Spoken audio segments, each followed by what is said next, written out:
Olá, meu nome é Yolanda Abreu, eu sou professora de Economia e hoje nós vamos falar sobre serviços ecossistêmicos e a economia. A biodiversidade é definida pela Convenção sobre Diversidade Biológica como a variabilidade de organismos vivos de todas as origens, compreendendo, dentre outros, os ecossistemas terrestres, marinhos e outros ecossistemas aquáticos, e os complexos ecológicos de que fazem parte, compreendendo ainda a diversidade dentro de espécies, entre espécies e de ecossistemas. E também definem capital natural como a metáfora econômica para os estoques limitados dos recursos físicos e biológicos encontrados na Terra, e da capacidade limitada dos mesmos em fornecer serviços ecossistêmicos. E de forma complementar, tem-se o termo capital natural, crítico, que descreve a parte do capital natural que é insubstituível para o funcionamento dos ecossistêmicos. Os serviços ecossistêmicos são tidos como as contribuições diretas e indiretas dos ecossistemas para o bem-estar humano. O conceito bens e serviços ambientais é um sinônimo para os serviços ecossistêmicos. A relação entre a natureza e a economia são geralmente descritas utilizando-se dos conceitos de serviços ecossistêmicos ou fluxo de valor para as sociedades humanas, resultante do estado e da quantidade de capital natural. No quadro 1, pode-se observar a avaliação ecossistêmica do milênio, que definiu 4 categorias de serviços ecossistêmicos. 1. Serviço de provisão, por exemplo, alimentos selvagens, plantação, águas e remédios derivados de plantas. 2. Serviço de regulação, como, por exemplo, a filtração de poluentes pelas áreas úmidas, a regulação do clima pelo armazenamento de carbono e pelo ciclo da água, e polinização e proteção contra desastres. 3. Serviços culturais, como, por exemplo, recreação, valores espirituais e estéticos e educação. 4. Serviços de suporte, como, por exemplo, formação do solo, fotossíntese e ciclagem de nutrientes.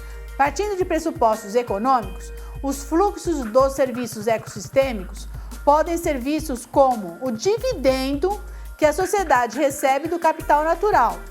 A manutenção dos estoques de capital natural permite o fornecimento sustentável de fluxos futuros de serviços ecossistêmicos e, portanto, contribui para assegurar um bem-estar humano permanente.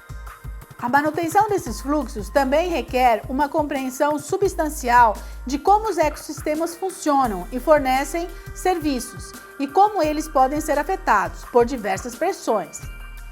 O conhecimento das ciências naturais é essencial para se entender as relações entre a biodiversidade e o fornecimento de serviços ecossistêmicos, incluindo a resiliência do ecossistema, isto é, sua capacidade de continuar a prover serviços em condições adversas, em particular em condições de mudança de clima. O uso de forma indevida e com desperdício de recursos naturais, algumas vezes vem do fato desses serem gratuitos.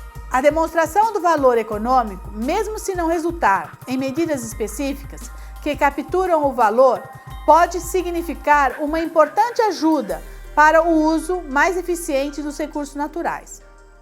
Pode também destacar os custos de se atingir metas ambientais e ajudar a identificar meios mais eficientes de prestação de serviços ecossistêmicos.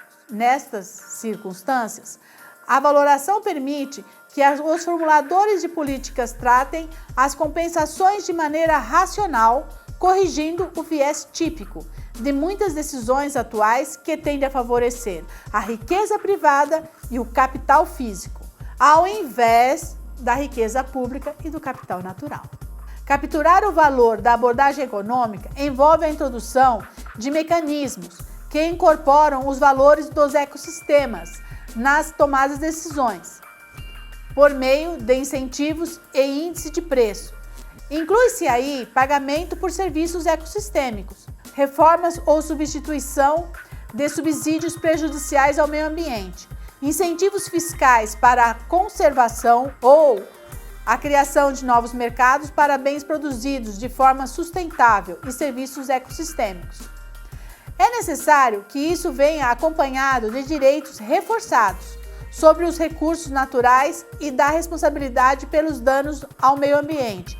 Em muitos casos, a valoração explícita dos serviços ecossistêmicos visado por tais mecanismos pode ajudar a garantir que eles sejam eficientes do ponto de vista econômico.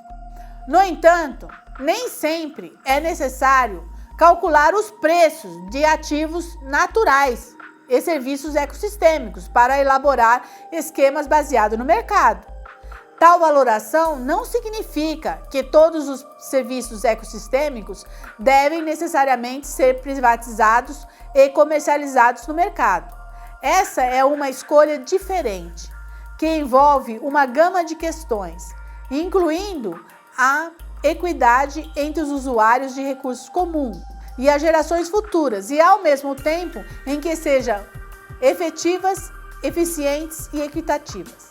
Essa valoração é somente um meio de fazer com que o uso dos recursos naturais seja visto de modo racional, porém isso não substitui o seu uso de forma ética, moral e responsável por parte dos pagantes. As valorações monetárias podem ser menos confiáveis ou até mesmo não serem aplicáveis em situações mais complexas que envolvem ecossistemas e serviços múltiplos ou uma diversidade de convicções éticas ou culturais. Nesses casos, o simples reconhecimento do valor pode ser mais adequado. Portanto, para que os serviços ecossistêmicos possam continuar sendo oferecidos com qualidade, o sistema econômico precisa respeitar o tempo biológico e o tempo histórico e a capacidade de absorção dos ecossistemas. Na descrição desse vídeo tem uma lista bibliográfica sobre o assunto tratado aqui. Se você gostou, inscreva-se em nosso canal e clique no sininho para receber os próximos vídeos. Muito obrigada!